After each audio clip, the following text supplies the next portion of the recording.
तो दोस्तों शुरुआत करते हैं। कैलाश मंदिर के मध्य स्थापित है, क्या है? शिवलिंग।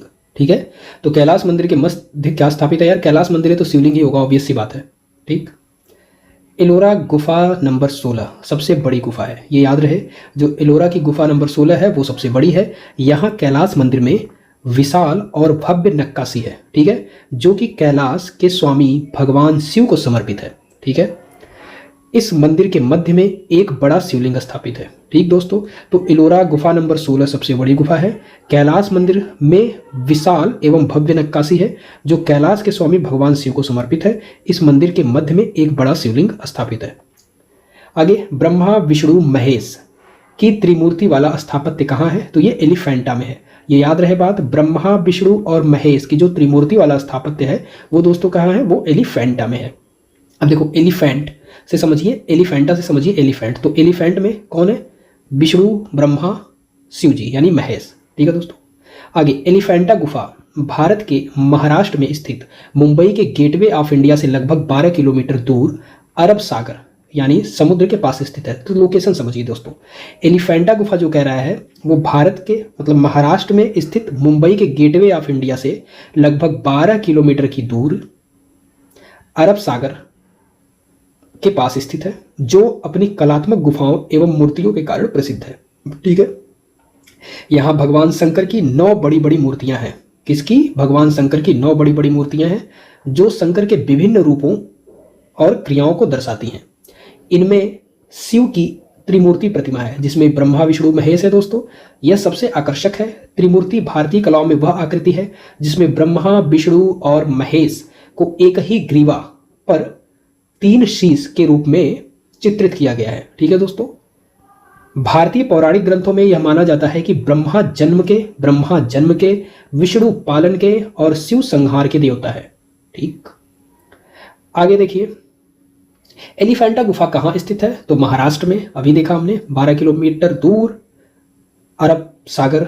ठीक, एलिफेंटा गुफाएं किससे घिरी हुई हैं? तो समुद्र से। अरब सागर बोला, समुद्र। एलिफेंटा किस लिए प्रसिद्ध है? तो त्रिमूर्ति के लिए, जहां ब्रह्मा विष्णु महेश की मूर्ति है। एलिफेंटा किस लिए प्रसिद्ध है? मूर्तियों के लिए दोस्तों, ब्रह्मा विष्णु महेश त्रिमूर्ति। विख्यात महेश मूर्ति रॉक कट मूर्ति कहाँ है? तो महेश मूर्ति को आप क्या समझेंगे? वही त्रिमूर्ति एलिफेंटा में। विख्यात महेश मूर्ति रॉक कट मूर्ति एलिफेंटा में है।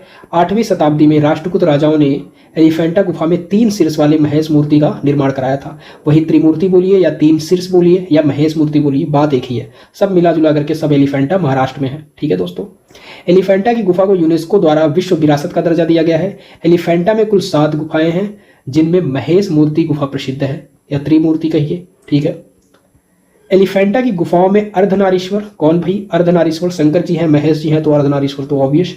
ठीक, कल्याण सुंदर शिव, रावण द्वारा कैलाश पर्वत को ले जाना, अंधकारी मूर्ति और नटराज शिव की मूर्तियां हैं। ठीक है, आगे देखते हैं, बाघ गुफाएं किस जनपद में हैं? तो बाघ गुफाएं धार जनपद में है। दोस्तों, बाघ गुफाएं मध्य प्रदेश में धार जिले की कुक्सी नामक तहसील में है। बाघ गुफाएं बौद्ध धर्म से संबंधित है। ये याद रहे, जो बाघ की गुफाएं है वो बौद्ध धर्म से संबंधित है।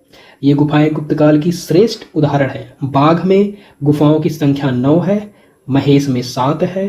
ठीक, किंतु 7 गुफाओं के चित्र पूर्ण रूप से नष्ट हो चुके हैं, सिर्फ 2 बचे हैं दोस्तों। गुफा संख्या 4 एवं 5 यही 2 बचे हैं, शेष चित्र ही बचे हैं। गुफा संख्या 1 गृह के नाम से प्रसिद्ध है। सबसे महत्वपूर्ण चौथी गुफा है जिसे रंगमहल कहते हैं। ठीक है दोस्तों, ये इंपॉर्टेंट है। क्या? गुफाओं की संख्या 9 है, 7 गुफाएं जो है पूर्ण रूप से नष्ट हो चुकी हैं, सिर्फ 2 बची हैं, 4 और 5। जो गुफा संख्या 1 है गृह के नाम से जानी जाती है और चौथी गुफा दोस्तों रंगमहल के नाम से जानी जाती है। ठीक, आगे, बाघ में गुफा कितनी गुफाएं हैं? बाघ में कुल कितनी गुफाएं हैं? तो 9 गुफाएं हैं, अभी ऊपर पढ़ा हम लोगों ने।